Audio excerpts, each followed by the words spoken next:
This is FYI on your TV, brought to you by Hometown News. I'm Kathy Botham. I've got Victoria Gibb-Carsley with me. You're the Executive Director of the Perth and District Community Foundation. Welcome back. You were here just a short while ago. It was, and I'm delighted to be back so soon. It's great. Now, Thank you were you. here the last time. You had a big event in February. It was called All You Need Is Love event. How did that go? It went really, really well considering it was like a terrible, terrible snowstorm that night. I don't know if people remember the afternoon of February 15th. It started to snow and snow, and we thought, oh no, but people turned up, and it was such a good party. There was dancing, there were games, there was a lot of great conversation. We had different local restaurants, who helped sponsor the food, so it was really delicious food, and we're going to do it again next year. Okay. Because we made $12,000, even though Wow. Yes, but not still. everybody could show up. And and that $12,000 went straight into the community granting fund. So we'll have $12,000 more to help use for community grants next year. So we're going to do it again. And it was mostly a lot of fun, and people just connecting and having a great time. And there's not a lot going on a Saturday night sometimes in Perth. So especially in February. Yes, So that's it right. was a nice occasion, and people got dressed up. If you go on our website, you'll see the 1960s costumes that people had, and that was pretty spectacular. So yeah, we had a good time. Excellent, excellent. It was a fundraiser because that's what you do. Maybe you can tell the folks what is the Perth and District Community Foundation about. So the Perth and District Community Foundation is one of about, I think there are 220 community foundations across the country now. The first one started in Winnipeg well over 100 years ago.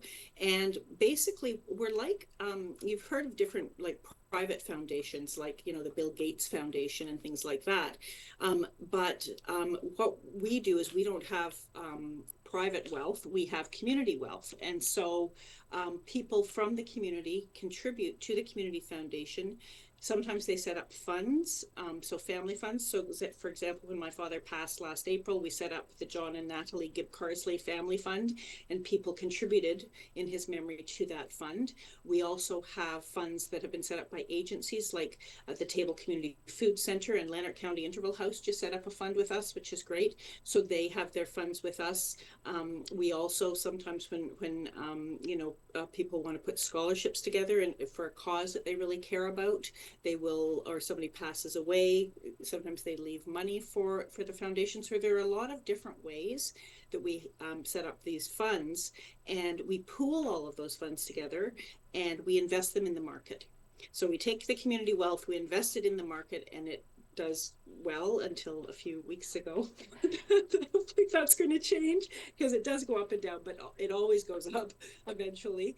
And with the money that we make in the market, we then are able to grant out to community organizations without dipping into the capital, so will last forever. So the idea of a community foundation is it's in perpetuity, will last forever, and will always be able to help make the communities we serve a better place to live for everybody. And we serve, Perth, the District Community Foundation serves the town of Perth, and then the townships of Lanark Highlands, Drummond North Elmsley, and Tay Valley. So that's sort of our catchment area. So organizations that are working in the community to make things better, things like Lanark County Community Justice and the Table Community Food Center, and I'm trying to the organization, about 30 of them, so I should be able to remember all of them. But we fund to them when they apply for community grants every year, and there's a process of vetting the grants to make sure that they are serving the interests of the community. And we gave out over $300,000 in January in community grants, so Wow. that was really felt really, really good to be able to help the folks who are often operating on a shoestring, right? They don't have a lot of money, they don't have a lot of staff, and so the money that we can give them can help them, do their work more easily. And I believe it was the last time you were here too. You had a list of how many people that you helped in 2024, and you say 30? Was it? In 2020, in 2024, I think it was 27 27? organizations, and then in 2025, so in January, it's 30. So we went up and gave out more money than we've ever given in grants. The need is really there. I mean, there are cuts other places, so we're filling that gap in the community, and that feels good to be able to do that. Well, I encourage people to find out what your logo looks like, because I was saying before we started taping that I see your logo on a lot of things. I see, and it's because you're supporting them. Yes, that's it. If people, the grantees, so for example, the agricultural hall in McDonald's Corners needed to retrofit its bathroom downstairs so it could be an emergency shelter in case of an emergency. And it paired up with MIRA, which is the McDonald's Elfins Recreation Association. And we were able to give them a grant. And now they are on their way to being designated an official emergency shelter. And so when they, do any promotion or of their new space or anything like that, they say thank you to the PDCF, which is really nice for us so that people know we exist. Absolutely. And I encourage people to apply for grants especially if they're a registered charity. Right now we can only donate to registered charities, grant to registered charities, but if they're in the catchment area, they should think about applying for a grant. Excellent. How do people do that? Go onto our website, Okay. www.pdcf.ca, and the grant season opens in September and closes October 31st. So usually we have the grant applications up September 15th, and then they have till October 31st to apply. And then they find out in December after the grants committee has reviewed all the applications. All right. Now, you've recently moved into a new location, and you're having an open house to share it with everybody. We did. So I started 3 years ago, and when I started, we were very generously given a space at the Perth Family Health Center on Lewis Street by Warren Hollis and Elaine Chagnon. They were wonderful. They donated that space to us for many years, but it was really small. It was one small room, really. And we found that as we were growing and wanting to give more workshops and we were having more people wanting to come to the door and sort of have conversations, we needed a space where we could actually have the community able to come and see us easily. So we were really lucky to get a space in the basement of the it's Macmillan building is what it's called. People in Perth know it. It's a big, beautiful old red brick building just across from Town Hall in Perth on Gore Street, 77 Gore Street East. And it's a great space. We are already lending the space out to people who want to have meetings there, who can't find, sometimes it's hard to find a space to gather up and have a meeting. So people can contact us and we can share our meeting room with them. We can give workshops there because we've been giving more and more capacity building workshops to local organizations and doing strategic planning workshops as well with them.